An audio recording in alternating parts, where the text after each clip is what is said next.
Welcome to achieve it with जो इस video में हम NCERT क्लास 12th मैथमेटिक्स की एक्सरसाइज 9.5 के रिमेनिंग क्वेश्चंस करेंगे।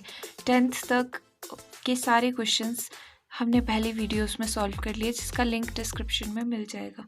क्वेश्चन नंबर 11 से लेकर 15th तक हमें पर्टिकुलर सॉल्यूशन फाइंड आउट करना है एक डिफरेंशियल इक्वेशन का, जो गिवन होगी डिफरेंशियल इक्वेशन जैसे ये है, और कुछ कंडीशन दी होगी, उसका यूज़ करके, उस कंडीशन का यूज़ करके पर्टिकुलर सॉल्यूशन तक पहुंचना है। तो डिफरेंशियल इक्वेशन को सॉल्व कैसे करते हैं? पहले डिफरेंशियल टर्म एक तरफ और फंक्शन एक तरफ कर लेते हैं। तो dy ओवर dx, यहाँ पे देखो ये dy equal to minus x minus y d x. तो अब डिफरेंशियल टर्म एक तरफ लिख लेते हैं, dy, ये dx इधर आएगा तो डिनोमिनेटर में, equal to minus x minus y over ये चीज़ दूसरी तरफ। ये रीअरेंजमेंट हो गई, हमने सारी डिफरेंशियल टर्म इस साइड कर दी और फंक्शन दूसरी तरफ। तो अब यहाँ पर ये माइनस भी आप ढंग से सॉल्व कर सकते हो, ब्रैकेट ओपन कर सकते हो, minus x plus y and x plus y. ठीक है, अब नेक्स्ट स्टेप क्या होगा? अब इसमें होमोजीनियस प्रूफ करने का तो पूछा नहीं है, सिंपल कहा है कि आपको पर्टिकुलर सॉल्यूशन फाइंड आउट करना है। तो ऐसे टाइप की जो डिफरेंशियल इक्वेशंस होती है जिसमें हम वेरिएबल्स को डायरेक्टली नहीं सेपरेट कर पा रहे हैं, ठीक है, होमोजीनियस डिफरेंशियल इक्वेशंस है ये। तो इसमें हम क्या करते हैं, पुट करते हैं y equal to v x. ठीक है, होमोजीनियस है या नहीं ये आप ऐसे भी देख सकते हो कि हर टर्म में x और y जो भी वेरिएबल है उनके नंबर कितने प्रेजेंट है। यहाँ पे एक वेरिएबल है, यहाँ पे भी एक वेरिएबल है, एक है, एक है। ठीक है, तो ऐसे भी आप चेक कर सकते हो। तो y को वी एक्स पुट कर देंगे, यहाँ y से आइडिया ले लेंगे ना कि y को वी एक्स पुट करना है, तो इसका मतलब d y over d x क्या आ जाएगा, ये चीज़ इसको डिफ्रेंशिएट करके मिल जाएगा। वो तो v भी वेरिएबल है, x भी, तो v into differentiation of x with respect to x is 1 plus x d v over d x. तो अब ये चीज़ पुट करेंगे in equation 1, we get equation 1 क्या है, ये है ना equation 1, d y over d x put कर लेते हैं, v plus x d v over d x equal to, यहाँ पर माइनस एक्स प्लस वाई है, माइनस एक्स प्लस वाई की जगह पर v x over x plus y की जगह पर क्या है, वी एक्स है। ठीक है, और क्या चीज़ है, और है ये v दूसरी तरफ जाएगा, x d v over d x. अब जब हम पुट कर लेते हैं, पुट क्यों करते हैं हम ये चीज़, ताकि वेरिएबल्स सेपरेट करना इजी हो जाए। तो अब कहीं ना कहीं वेरिएबल सेपरेट करना इजी हो जाएगा। इसको सिंप्लीफाई कर लेते हैं पहले, x plus v x minus LCM आ गया, तो यहाँ पर क्या आ जाएगा, ये चीज़ x plus v x equal to minus x plus v x minus v x minus v into v square x over x plus v x. कोई चीज़ कैंसिल हो रही है, हाँ ये चीज़ कैंसिल हो रही है यहाँ पर, और क्या आ रहा है, minus x minus v square x over x plus v x. ये एक्स एक्स बहुत हो गया है ना, तो यहाँ पर कॉमन भी आ रहा है, तो इसको एक्स को कॉमन निकाल करके कैंसिल भी कर सकते हैं। माइनस भी यहाँ पे कॉमन ही है, तो माइनस एक्स कॉमन ले लेते हैं, यहाँ पे 1 बच गया प्लस वी स्क्वायर ओवर, यहाँ पर भी x कॉमन आ रहा है, 1 प्लस वी बच गया अंदर ब्रैकेट में, x से x कैंसिल, बच क्या गया। तो यहाँ पर ये पूरी टर्म लिखती है, ये वाली पूरी टर्म यहाँ पर लिखती है, और x d v over d x ये भी यहाँ पर पूरी टर्म लिखती है। अब क्या करना है, अब वेरिएबल्स को सेपरेट करना है। वेरिएबल्स को सेपरेट, v सारे इस तरफ रखते हैं और x वाली सारी टर्म्स इस तरफ रखते हैं। तो v, ये वाली v इधर आएगी तो न्यूमरेटर में आ जाएगा, और ये आ जाएगा यहाँ पे आके डिनोमिनेटर में, और dv तो पहले से यहाँ पर था, माइनस यहाँ पर पहले से x दूसरी तरफ जाएगा, तो ये भी दूसरी तरफ ले जाओ इसको। ओके, तो अब वेरिएबल सेपरेट हो गया। नेक्स्ट काम क्या है, इसको इंटीग्रेट करना। वेरिएबल सेपरेट होने के बाद क्या करते हैं, इंटीग्रेट। अब इस इंटीग्रेशन को फर्दर आगे सॉल्व करना पड़ेगा। यहाँ पर देखो, इसको सिंप्लीफाई करने की ज़रूरत है, इसका तो ऑलरेडी इंटीग्रेशन पता है। सिंप्लीफाई कैसे करोगे? यहाँ पर देखो, ये इसके डिनोमिनेटर में भी आएगा, इसके डिनोमिनेटर भी आएगा। पहले इसको सेपरेट कर ली टर्म्स को, फिर थोड़ी और फर्दर पॉसिबिलिटीज़ दिखेगी हमें। ये देखो, ये ऐसे लिख सकते हैं हम यहाँ पर dx। अब ये देखो, ये चीज़ 1/1 प्लस वी स्क्वायर, ये 1/1 प्लस एक्स स्क्वायर जैसा है ना। तो मतलब इसकी इंटीग्रेशन तो हमें पता है टेंजेंट इनवर्स होती है, टेंजेंट इनवर्स वी होगी। और इसकी इंटीग्रेशन देखो, इसकी क्या आएगी? यहाँ पर फॉर्म नोटिस कर रहे हो आपकी, इस चीज़ की अगर आप डिफ्रेंशिएशन करोगे तो क्या आएगा? ये तो ज़ीरो हो जाएगा डिफ्रेंशिएट करके, ये 2v आएगा, है ना। तो 2v क्या न्यूमरेटर में प्रेजेंट है? नहीं, सिर्फ v है। तो 2 हम खुद से लिख सकते हैं 2। अब खुद से यहाँ पर 2 लिखा है तो मल्टीप्लाई किया है तो डिवाइड भी करना पड़ेगा। ये 2 क्यों किया?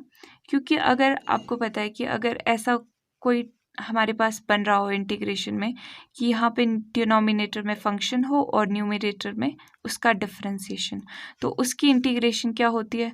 Log of mod of denominator.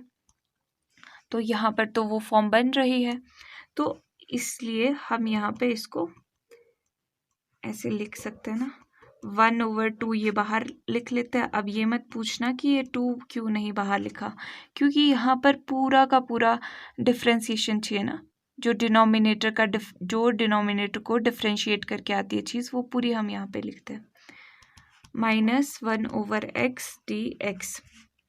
अब इसकी इंटीग्रेशन करके आ जाएगा टेंजेंट इनवर्स v प्लस यहाँ पर आ जाएगा log of mod of 1 plus v square equal to minus log of mod of x plus c, कोई भी कांस्टेंट c।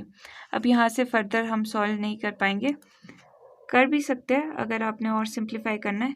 यहाँ पे हम इसको सॉल्यूशन मान के, जनरल सॉल्यूशन मान के v को वापस पुट कर देते, क्योंकि v तो एक्चुअल में हमने खुद से हेल्प के लिए यूज़ किया था। v क्या था? v इक्वल टू y/x, है ना। v है y/x, therefore tangent inverse y/x plus 1/2 log 1 plus y/x square है यहाँ पे, तो यानी कि y² upon x² equal to minus log of mod of x plus c। अब क्वेश्चन क्या पूछा है? क्या ये हमारा सॉल्यूशन आ गया है? नहीं, क्योंकि क्वेश्चन में पूछा है कि पर्टिकुलर सॉल्यूशन फाइंड। तो पर्टिकुलर सॉल्यूशन तो आप कंडीशन अप्लाई करके फाइंड आउट करते हो। ये कंडीशन भी तो गिवन है, व्हेन x इक्वल टू 1 तब y की वैल्यू क्या है? When x equal to 1 y की वैल्यू क्या है? 1। देयरफॉर इसकी वजह से क्या होगा? ये कंडीशन जब हम अप्लाई करेंगे, कंडीशन अप्लाई करने का मतलब क्या है? x की वैल्यू यहाँ पे जहाँ जहाँ पे भी x है वहाँ पे 1 डाल दो, y भी 1 डाल दो। फिर देखो, फिर ये कांस्टेंट की वैल्यू हमारे पास निकल करके आ जाएगी। जनरल सॉल्यूशन और पर्टिकुलर सॉल्यूशन में क्या अंतर होता है? जनरल सॉल्यूशन में आर्बिट्ररी कांस्टेंट्स, जैसे ये जो कांस्टेंट हमें पता नहीं है, वो कांस्टेंट्स अननोन कांस्टेंट्स प्रेजेंट होते हैं, पर पर्टिकुलर सॉल्यूशन में नहीं होते हैं। तो मतलब इस c की वैल्यू फाइंड आउट करनी होती है पर्टिकुलर सॉल्यूशन में। तो इसकी वैल्यू फाइंड आउट करते हैं। टेंजेंट इनवर्स y की जगह पे 1 और x की जगह पर 1 लॉग 1 प्लस 1 का स्क्वायर इज 1, 1 का square is 1 equal to minus log of 1 plus c। अब यहाँ पर देखो, टेंजेंट इनवर्स 1, टेंजेंट की वैल्यू 1 कब होती है? π/4 पर,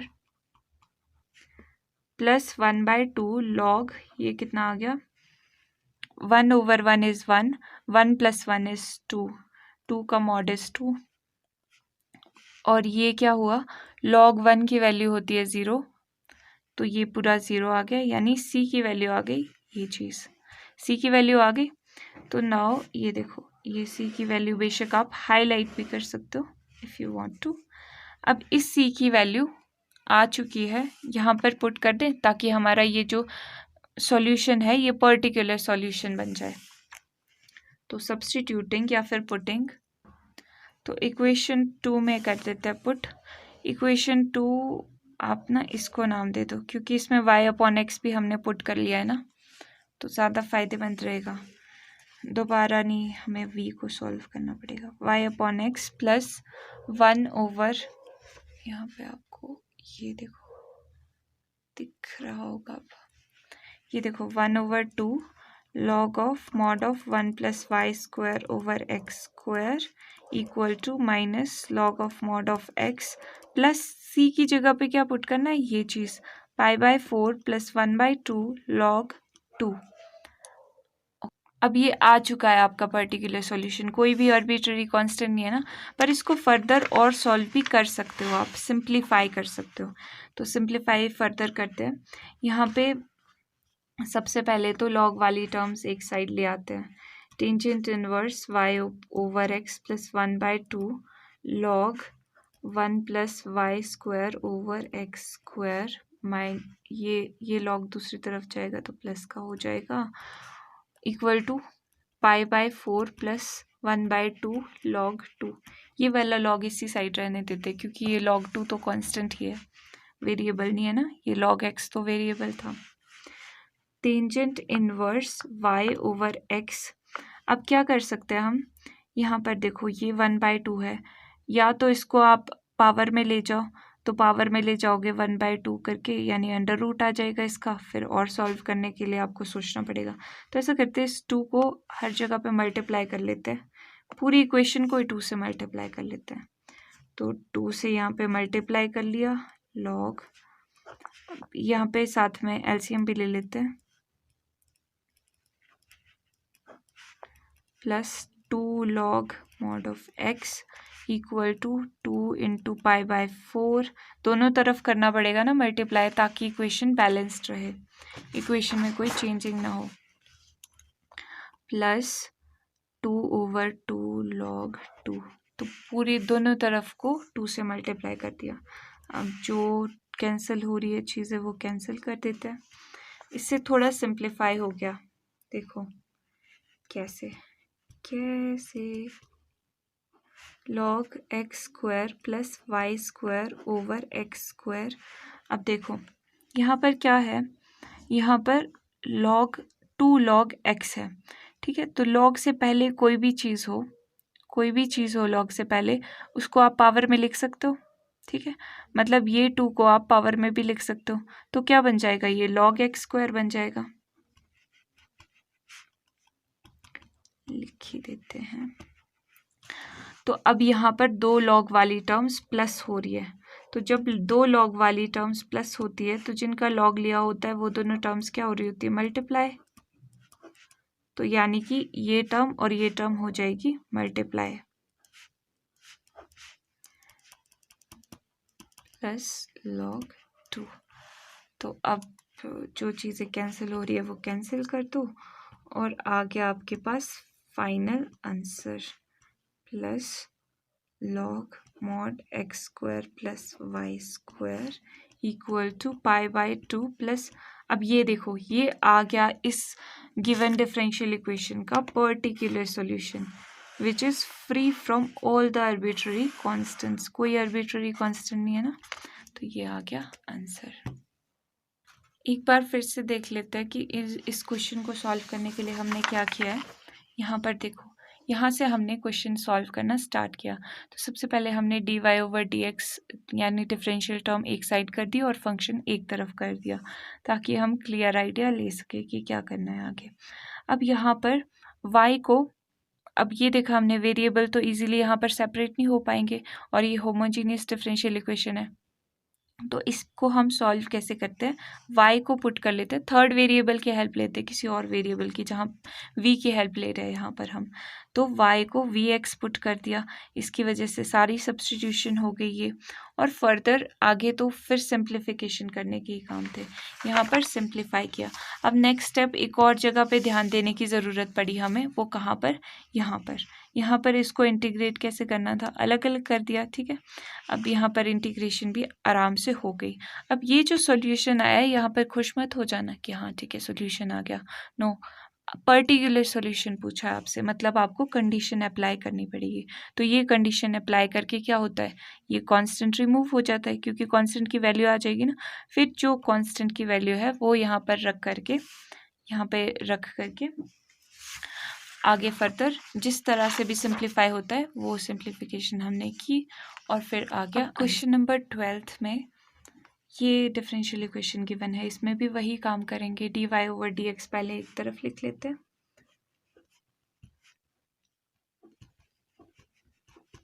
ये देखो dy ओवर dx एक तरफ और पूरा फंक्शन एक तरफ ओवर x का स्क्वायर।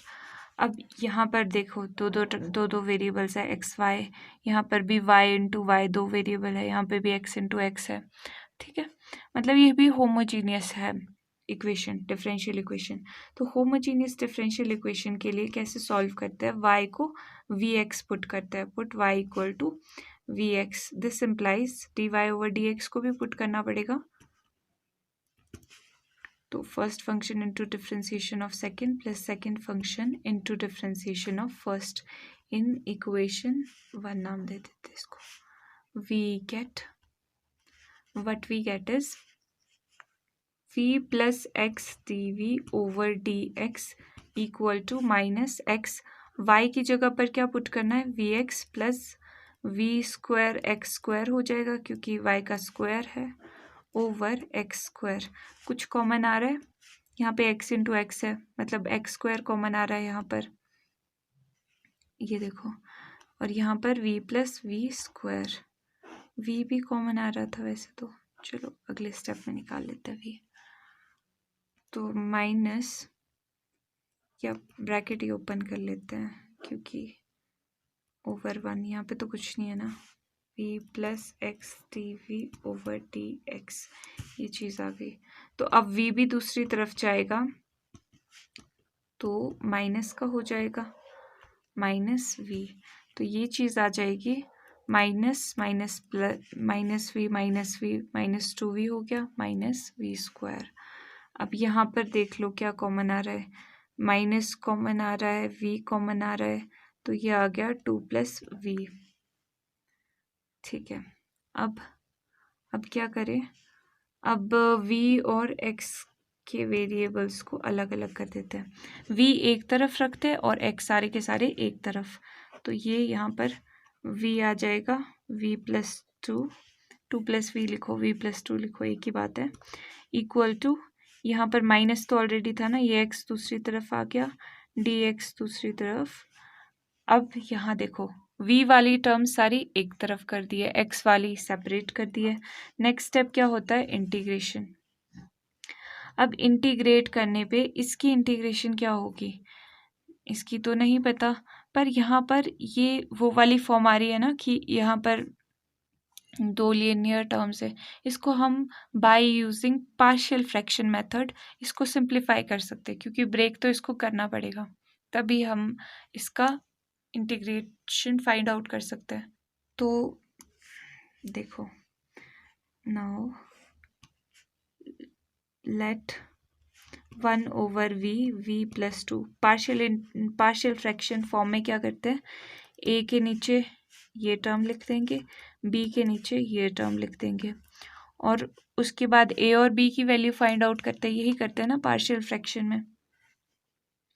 तो यहाँ पर क्या बच जाएगा, v plus 2 equal to, LCM ले लो, v into v plus 2 a v plus 2 plus b v, LCM ले लिया, ये चीज़ दोनों साइड सेम है तो कैंसिल हो गई, बच गया 1 equal to a v plus 2 a plus b v। तो अब ए वी, इसमें v कॉमन है, ठीक है, तो v कॉमन ले लेते हैं प्लस 2a। अब क्या करते हैं, जब यहाँ तक सॉल्व हो जाए, कंपेयरिंग द कोफिशिएंट्स ऑफ, किसके कोफिशिएंट, v यहाँ पर वेरिएबल है ना, v के coefficient and constants on both sides.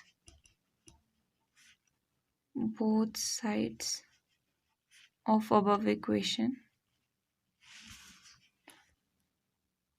we get, ये भी लिख लेना आपने। तो यहाँ पर v का कोफिशिएंट तो कुछ भी नहीं है, v तो यहाँ पर है ही नहीं, तो 0 equal to a plus b. और यहाँ पर कॉन्स्टेंट्स को कंपेयर करके यहाँ पे 1 है कांस्टेंट, यहाँ पर 2a है कांस्टेंट। तो यहाँ से a की वैल्यू तो आ गई, साफ साफ दिख रही है, 1/2 आ गई a की वैल्यू।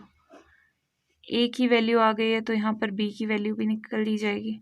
यहाँ से b क्या आ जाएगा, b आ जाएगा, a दूसरी तरफ चला जाएगा तो माइनस ऑफ a, यानी कि -1/2, क्योंकि a की वैल्यू तो 1/2 है। तो b की वैल्यू भी आ गई। अब a और b की वैल्यू जब आ गई है वो हम यहाँ पे पुट कर दें, इसको इक्वेशन 2 बोल दो, क्योंकि a और b तो कांस्टेंट्स ही थे ना, तो इसमें पुट कर लेते हैं।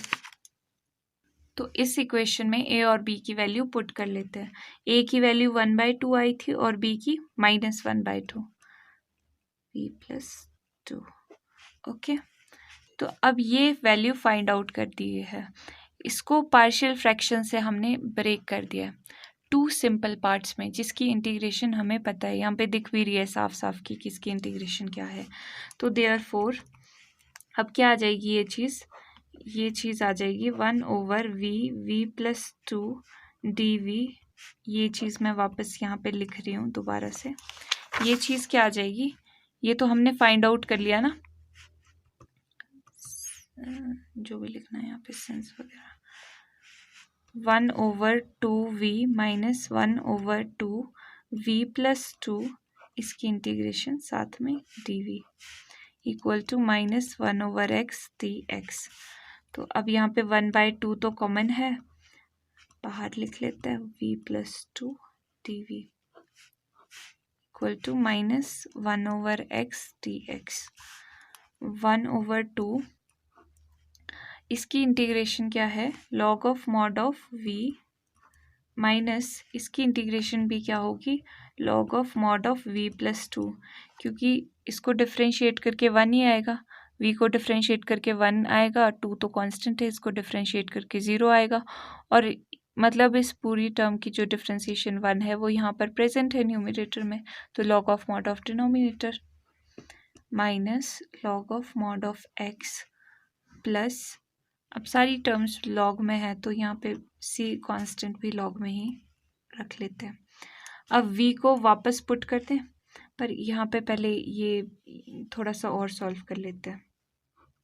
देखो ये माइनस में है यहाँ पर, तो इसका मतलब क्या है, 2 लॉग वाली टर्म्स माइनस में है, इसका मतलब एक चीज़ ये डिवीजन में है, एक चीज़ न्यूमरेटर में आएगी, प्लस वाली न्यूमरेटर में आती है, और माइनस साइन हो जिस वाली टर्म के साथ वो डिनोमिनेटर में। तो अब थोड़ा और सिंप्लीफाई हो गया ये, log of mod of x plus log of c। ठीक है, अब इसको यहीं तक रहने देते हैं। अब v की वैल्यू वापस पुट करते हैं, क्योंकि पर्टिकुलर सॉल्यूशन भी निकालना है ना, फिर थोड़ा बहुत जो सिंप्लीफिकेशन रही है वो पर्टिकुलर सॉल्यूशन निकालते टाइम कर लेंगे, मतलब जब कांस्टेंट की वैल्यू इस कांस्टेंट की वैल्यू निकल जाएगी। तो यहाँ पर ये देखो कहाँ है v, यहाँ पर पुट किया था, तो यहाँ पर v की वैल्यू क्या आ जाएगी, v की वैल्यू y/x है। ठीक है, यहाँ से आपको पता है v की वैल्यू, तो y/x पुट कर देते हैं।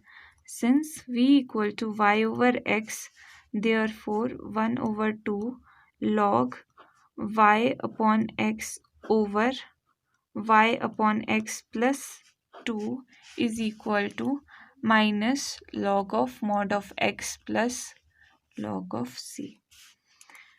ओके, अब कंडीशन को एनालाइज करते हैं। पर्टिकुलर सॉल्यूशन के लिए ये कंडीशन अप्लाई करनी पड़ेगी, y equal to 1 when x equal to 1।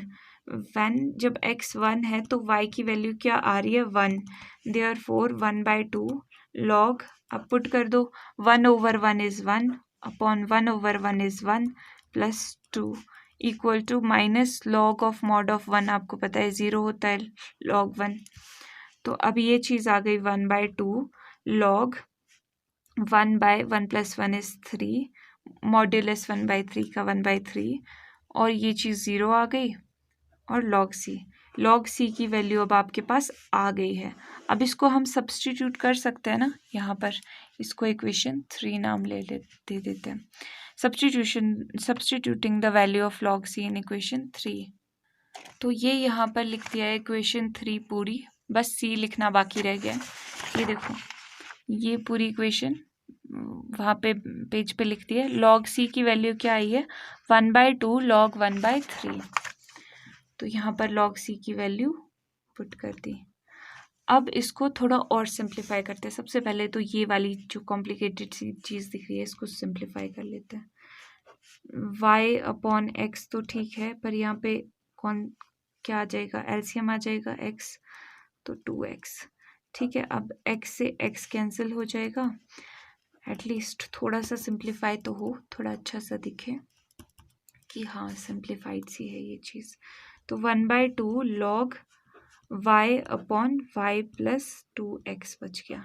ठीक है, ये तो थोड़ा सिंप्लीफाइड सा दिखने लग चुका है। अब नेक्स्ट चीज़ और क्या करें, ये 1/2 फिर से परेशान कर रहा है, तो इस 1/2 को भी अलग अलग लिख सकते हैं, या यूं कहो कि हम इसको हटा ही सकते हैं, रिमूव कर सकते हैं, 2 से मल्टीप्लाई कर लेते हैं पूरी इक्वेशन। तो यहाँ पर भी 2 से मल्टीप्लाई कर दिया, ये भी 2 से मल्टीप्लाई कर दिया, ये भी 2 से मल्टीप्लाई कर दिया। तो देख लो जो जो चीज़ें कैंसिल हो रही है, दोनों तरफ 2 से मल्टीप्लाई कर दिया ताकि इक्वेशन बैलेंस रहे। अब यहाँ पर क्या हो जाएगा, अच्छा एक और चीज़ नोटिस की आपने, सारी टर्म्स में लॉग है, मतलब हम लॉग को पूरा ही हटा भी सकते हैं। यहाँ पर -2 है, तो ये -2 लॉग से पहले है, ये कांस्टेंट, तो इसका मतलब हम जिस चीज़ का लॉग लिया है उसकी पावर में ये चीज़ रख सकते हैं, ऐसे भी लिख सकते हैं, प्लस log 1/3। अब ये देखो यहाँ पर लॉग दो टर्म्स लॉग की प्लस हो रही है, तो इसको हम ऐसे भी लिख सकते हैं, log 1/3। अब x का इन्वर्स का स्क्वायर है, x इन्वर्स का स्क्वायर, इसका मतलब x डिनोमिनेटर में है, ठीक है, और उसका स्क्वायर है, इसका मतलब यही है ना, इन्वर्स स्क्वायर। इन्वर्स स्क्वायर का मतलब अपॉन में है कोई चीज़ और उसका स्क्वायर है, ठीक है। तो ये आप ऐसे इसको लिख सकते हो। अब दोनों तरफ लॉग है, तो लॉग है और दोनों तरफ मॉड्यूलस है, तो लॉग मॉड्यूलस कैंसिल होके सिंप्लीफाई होके क्या आ गया, ये इस तरह से 1/3x²। अब इसको फर्दर क्रॉस मल्टीप्लाई या जो करते हैं 3x² सिंप्लीफिकेशन कर दी, तो ये चीज़ आ गई आंसर। इससे ज़्यादा तो आप सिंप्लीफाई नहीं कर सकते, तो दिस इज आंसर। तो एक बार फिर से देख लो इसमें क्या किया है हमने। सबसे पहले तो वही काम जो डिफरेंशियल टर्म एक तरफ और फंक्शन एक तरफ लिख दिया, इससे हमको सॉल्व करने में ईज होती है। जितना हम नीटली क्लीनली थोड़ा अरेंज तरीके से लिखेंगे ना, चीज़ें उतनी ज़्यादा दिखनी हमें शुरू होती है। तो y को क्या पुट कर दिया, vx पुट कर दिया। vx सब्स्टिट्यूट करने से ये थोड़ी सी सिंप्लीफाई होकर के ऐसे टाइम पे पहुंच गई जहाँ पे वेरिएबल्स हमने सेपरेट कर दिए और उसकी इंटीग्रेशन ले ली। अब यहाँ पर ये जो इंटीग्रल था, इस इंटीग्रल में सिंप्लीफिकेशन की ज़रूरत थी, और सिंप्लीफिकेशन कैसे कर सकते थे हम, या तो यहाँ पे दो चीज़ें होती तो हम उसको अलग अलग लिखते, पर यहाँ पे तो एक ही चीज़ है, तो इसका मतलब हम को पार्शियल फ्रैक्शन से ही ये चीज़ सेपरेट करनी पड़ी, मतलब कुछ ऐसी थोड़ी सिंप्लीफाई करनी पड़ी। तो ये पार्शियल फ्रैक्शन का यूज़ करके a के नीचे v और b के नीचे ये वाली टर्म लिख दी, और इसके बाद a और b की वैल्यू निकाल करके, कैसे निकालते हैं, कंपेयरिंग द कोफिशिएंट, कोफिशिएंट्स को कंपेयर करके। v का कोफिशिएंट कंपेयर किया, यहाँ पे तो कुछ नहीं था v का, यहाँ पे a प्लस b था, तो यहाँ पे 0 था, यहाँ पे a प्लस b था, ठीक है, लिख दिया। अब कॉन्स्टेंट्स, यहाँ पर 2a कॉन्स्टेंट था, यहाँ पे 1 कॉन्स्टेंट था, तो इससे यहाँ पे a की वैल्यू आ गई, a की वैल्यू यहाँ पे पुट कर दी, b की भी आ गई, तो यहाँ से a और b की वैल्यू पुट कर ली हमने, मतलब इसकी सिंप्लीफिकेशन हो गई। ये देखो कहाँ, ये सिंप्लीफिकेशन हो गई। अब जब सिंप्लीफिकेशन हो गई तो हमने इसको फर्दर आगे इंटीग्रेट करना शुरू किया। इंटीग्रेट करते करते हम यहाँ पर पहुँच गए कि चलो अब v को वापस पुट कर लेते हैं और पर्टिकुलर सॉल्यूशन निकालने की तरफ थोड़ा और आगे बढ़ जाते हैं। ये कंडीशन अप्लाई कर लेते हैं, इससे ये आर्बिट्ररी जो कांस्टेंट है ये रिमूव हो जाएगा। तो यहाँ पर log c की वैल्यू आ गई, तो इसको रिमूव कर दिया हमने, यहाँ पे वैल्यू पुट करके log c की वैल्यू पुट कर दी, और फिर तो आगे सिंप्लीफिकेशन ही थी फर्दर, और आंसर आ गया। बाय द वे आप मुझे बताना कि ये ओवरव्यू जो मैं बाद में थोड़ा सा देती हूँ, क्योंकि इसमें 2 मिनट तो एटलीस्ट लग ही जाते हैं, तो ये आपके लिए हेल्पफुल रहता है कि मैं डायरेक्टली आगे वाले क्वेश्चंस एक्सप्लेन कर दिया करूँ। तो बताना ओवरव्यू हेल्पफुल है कि नहीं है कमेंट्स में। क्वेश्चन नंबर 13 में ये डिफरेंशियल इक्वेशन गिवन है, इसमें भी dy/dx पहले सेपरेट कर लेते हैं। ये दूसरी तरफ लिख दिया, sign square y/x minus y dx, तो dy/dx, ये चीज़ तो आपको समझ आ रही है ना, ये कैसे हम सेपरेट कर लेते हैं। अगर आपको नहीं आ रही है तो आपको बहुत ज़्यादा प्रैक्टिस की ज़रूरत है, ठीक है। तो अब यहाँ पर देखो, यहाँ पर x कॉमन आ रहा है, y/x की फॉर्म में ना सारी, तो यहाँ से x कॉमन लेके इस x को कैंसिल आउट ही कर देते हैं। यहाँ पर x कॉमन ले लेते हैं, एक x पहले से था, ठीक है। यहाँ पर तो इस टर्म में x नहीं है, तो x यहाँ पे ऐसे डिवाइड करना पड़ेगा ताकि x से x कैंसिल, जब ब्रैकेट खुले तो x से x कैंसिल हो जाए और यहाँ पे सिर्फ y बचे, तो इक्वेशन डिस्टर्ब ना हो। तो x से x कैंसिल हो गया, यहाँ पर क्या बच गया, सिर्फ minus sine square y/x and minus minus cot plus y/x dy/dx। अब इससे एक और फ़ायदा हो गया, ये x जो कॉमन लिया हमने, y/x को हम इजीली पुट कर सकते हैं v फर्दर सॉल्व करने के लिए। ये होमोजीनियस तो आपको दिख रहा है कि y/x की फॉर्म है सारी टर्म्स, तो put y/x equal to v। इसका मतलब क्या है कि y को हम vx पुट कर रहे हैं, इसका मतलब dy/dx को क्या पुट करना पड़ेगा, इसको डिफ्रेंशिएट करके पता चल जाएगा, first function into differentiation of second plus second into differentiation of first in above equation we get. तो dy/dx को पुट कर दो, v plus x dv/dx equal to minus sine square y/x की जगह पर v, y/x की जगह पर v, तो v दोनों तरफ v है, v से v कैंसिल, तो x अब v वाले सारे एक तरफ ही ले आते हैं, 1/, ये v वाला है ना, चलो पहले सिंप्लीफाई करके लिख लेती हूँ, dv/dx, जो टर्म्स बची है वो लिख लेते हैं पहले। अब देखो, अब v वाली सारी टर्म्स एक तरफ लिख लेते हैं, साइन स्क्वायर v, ये इस साइड को आके डिवाइड में चली जाएगी ना डिनोमिनेटर में, माइनस, और ये x और dx इसको भी दूसरी तरफ ले जाओ, माइनस माइनस का साइन भी है, ठीक है। अब यहाँ पर वेरिएबल सेपरेट हो गया, वेरिएबल सेपरेट होने के बाद नेक्स्ट स्टेप क्या होता है, इंटीग्रेट करना, तो लेट्स इंटीग्रेट। अब इंटीग्रेशन में यहाँ पर देखो, ये चीज़ क्या है, 1/sin तो कोसेकेंट स्क्वायर होता है, 1/sin तो कोसेकेंट होता है ना, तो cosecant square v dv minus 1/x dx। अब कोसेकेंट स्क्वायर v की इंटीग्रेशन हमें पता है, ठीक है, तो minus cot v equal to minus log of mod of x plus c, ठीक है, कोई भी constant where c is an arbitrary constant. अब इससे ज़्यादा तो सॉल्व नहीं कर पा रहे, तो v की वैल्यू वापस पुट कर देते हैं, v क्या था, y/x था, तो ये आ जाएगा cot y/x equal to minus log of mod of x plus c, ठीक है, इसको नाम दे देते हैं इक्वेशन 2। ये आ गया हमारे पास जनरल सॉल्यूशन। अभी जनरल सॉल्यूशन आया, पर्टिकुलर नहीं आया। पर्टिकुलर सॉल्यूशन के लिए कंडीशन देखते हैं, क्या कंडीशन है कि when x equal to 1 y की वैल्यू 1 π/4 आ रही है, when x equal to 1, y की वैल्यू π/4 आ रही है, ये चीज़ आपको गिवन है। ठीक है, तो इसका क्या इफेक्ट पड़ेगा यहाँ पर, कॉट y की जगह पर π/4 और x की जगह पर 1, तो 1 इंटू 4 1 ही हुआ, 4 ही हुआ, माइनस लॉग x की जगह पर क्या पुट करना है, 1 प्लस c, तो यहाँ से c की वैल्यू आ गई ना, माइनस कॉट π/4। अच्छा, कॉट π/4 कितना होता है, टेंजेंट और कोटेंजेंट π/4 दोनों की वैल्यू क्या होती है, 1 होती है, तो इसका मतलब c की वैल्यू आ गई -1, माइनस पहले से था ये।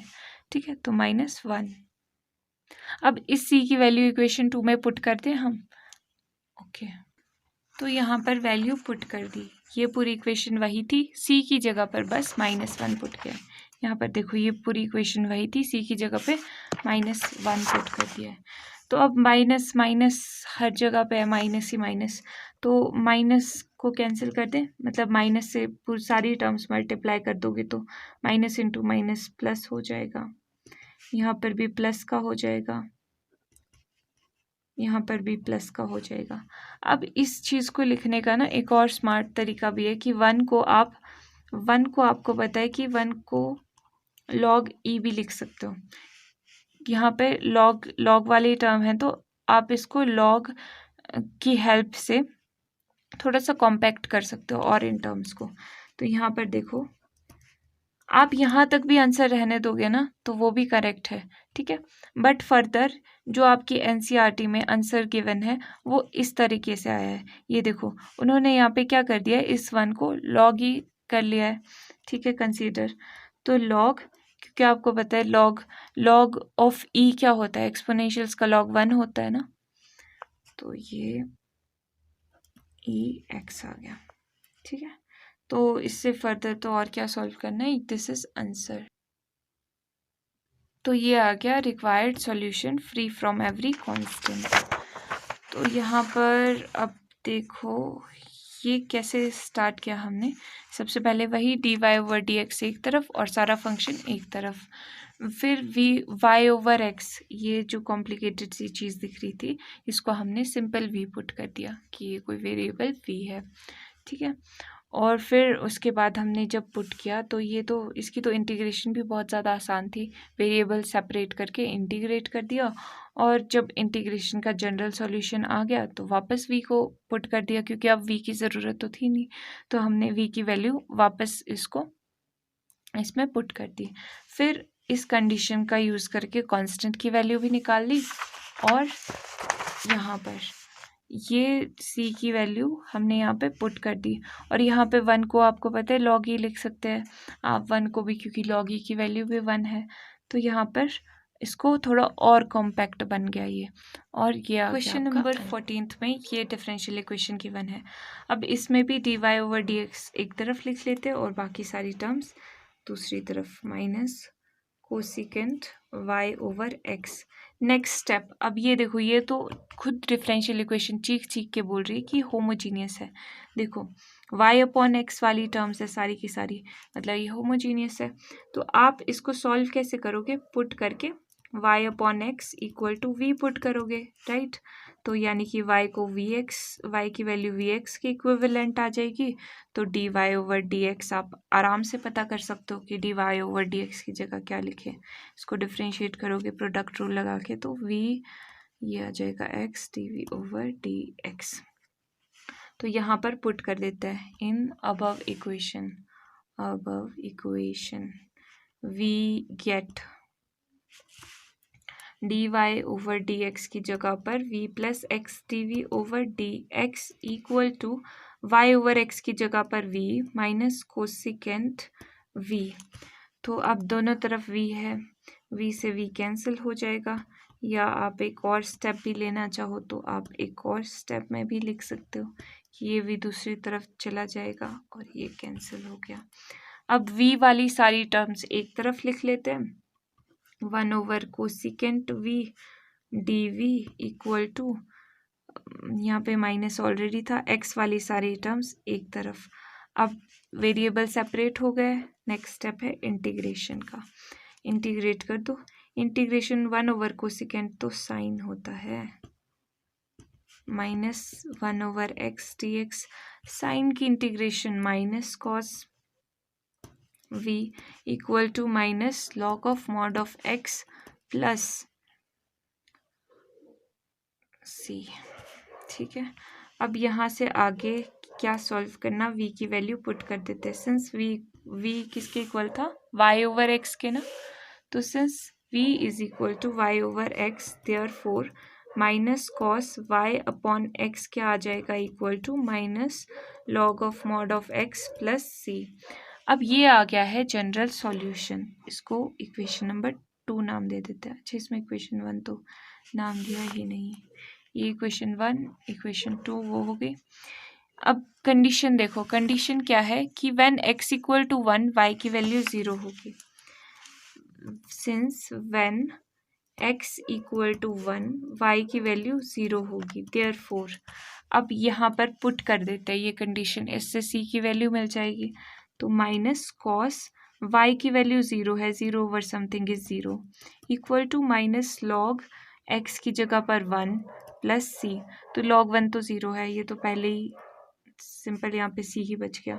कॉस की वैल्यू 0 कब होती है, कॉस 0 की वैल्यू क्या होती है, अच्छा कॉस 0 है यहाँ पे, इनवर्स नहीं, कॉस 0 की वैल्यू होती है 1।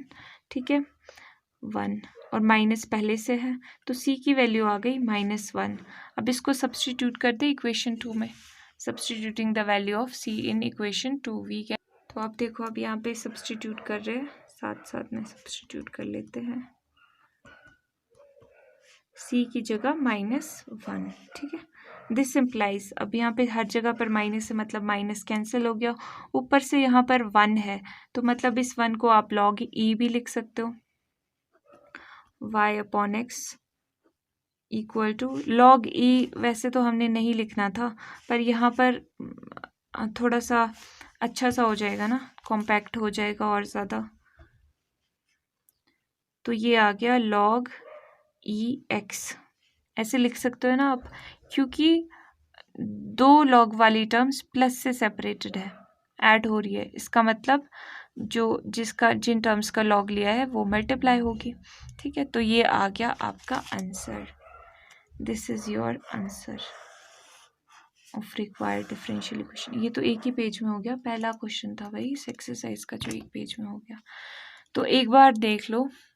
तो यहाँ पर हमने क्वेश्चन स्टार्ट किया, सबसे पहले dy/dx एक तरफ और बाकी सारी चीज़ें एक तरफ, फिर y/x को v पुट कर लिया, और जब ये पुट किया, सब्सटीट्यूट किया, तो इसमें बड़ी अच्छी सी इंटीग्रेशन थी साइन x की या साइन v की इंटीग्रेशन जो हमें पता थी। तो हमने सारी की सारी ये सब पुट करके यहाँ तक जनरल सॉल्यूशन निकल गया, और फिर पर्टिकुलर सॉल्यूशन के लिए तो आपको पता ही है कि ये चीज़ कंडीशन पुट कर लो, तो कंडीशन पुट करके कांस्टेंट की वैल्यू आ जाती है। इस कांस्टेंट की जब वैल्यू आ गई, ये आप यहाँ पे डाल दो और आंसर आपको दिख जाएगा। नेक्स्ट क्वेश्चन नंबर 15 में इस डिफरेंशियल इक्वेशन में भी सबसे पहला काम dy/dx एक तरफ कर लेते हैं और बाकी फंक्शन एक तरफ, dy/dx इक्वल टू, ये बाकी चीज़ें दूसरी तरफ ले जाओ, ये भी दूसरी तरफ चले जाएगा तो माइनस का हो जाएगा। अब यहाँ पर ये भी अलग कर दो, -2xy minus y square over -2x²। यहाँ पे माइनस माइनस कॉमन है, माइनस से माइनस कैंसिल हो जाएगा कॉमन निकल के, तो यहाँ पर 2xy plus y² over 2x²। Simple देख रहे हो, यहाँ से भी माइनस कॉमन आ गया ना, यहाँ से माइनस कॉमन आएगा तो ये प्लस का हो जाएगा, तो माइनस से माइनस कैंसिल कर दो फिर। ठीक है, सिंपल सी बात थी। अब इसको फर्दर सॉल्व कैसे करोगे, ये भी होमोजीनियस इक्वेशन है, तो पुट करोगे y इक्वल टू, यहाँ से आइडिया ले लेना कि y को पुट करना है, x को पुट करना है, y को vx, इसका मतलब dy/dx को क्या पुट करना पड़ेगा, v into dx/dx is 1 and x dv/dx।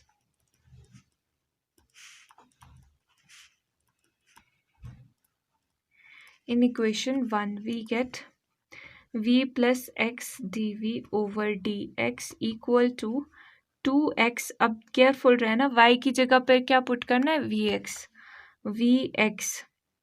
ठीक है, x एक और x आ गया, चलो कर ही लेते हैं, यहीं पे कर लेते हैं। v square x square over 2x square, तो ये आ जाएगा 2x square v plus v square x square over 2x square. अब यहाँ पर जो चीज़ें कॉमन आ रही है वो कॉमन ले लेते हैं, लिख लेते हैं कॉमन क्या क्या है। 2 है कॉमन, 2 नहीं है कॉमन, एक्स स्क्वायर है कॉमन। ठीक है, चलो एक्स स्क्वायर लिख लेते हैं plus v square, x square common है ओवर 2x स्क्वायर, तो एक्स स्क्वायर से x square got cancelled out. Okay,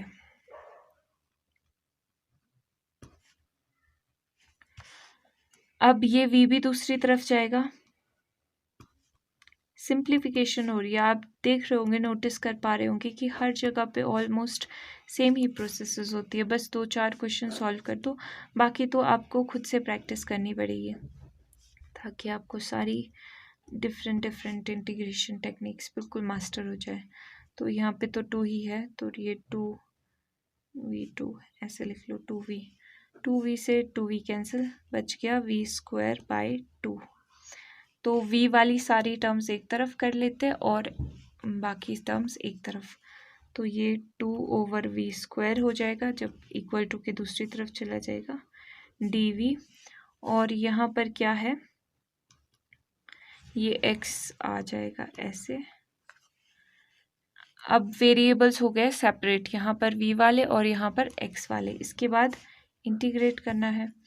तो इंटीग्रेशन, अब इस चीज़ का इंटीग्रेशन क्या होगा, लॉग तो होगा नहीं क्योंकि लॉग के लिए यहाँ पे 2v चाहिए, तो 2v तो है नहीं, तो इसकी सिंपल इंटीग्रेशन भी हो जाएगी।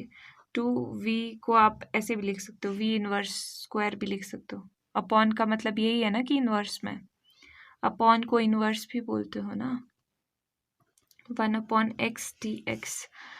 तो अब क्या होगा, 2, इसकी इंटीग्रेशन क्या होगी, इंटीग्रेशन क्या होती है, पावर में +1 अपॉन यही चीज़।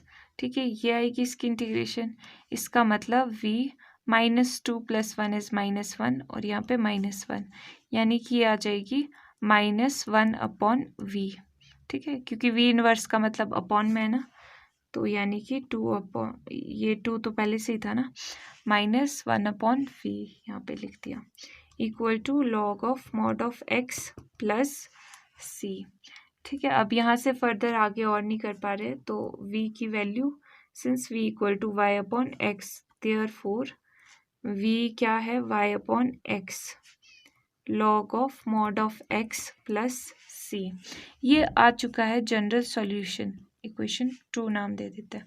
अब कंडीशन चेक करते हैं, when x equal to 1 y equal to 2, ये कंडीशन, ये चीज़ गिवन है, ये गिवन कंडीशन है क्वेश्चन में कि जब x इक्वल टू 1 है तो y इक्वल टू 2 है।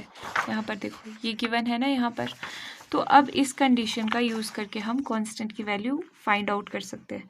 x की जगह पर 1 पुट कर दो, y की जगह पर 2 पुट कर दो, log of mod of 1 plus c।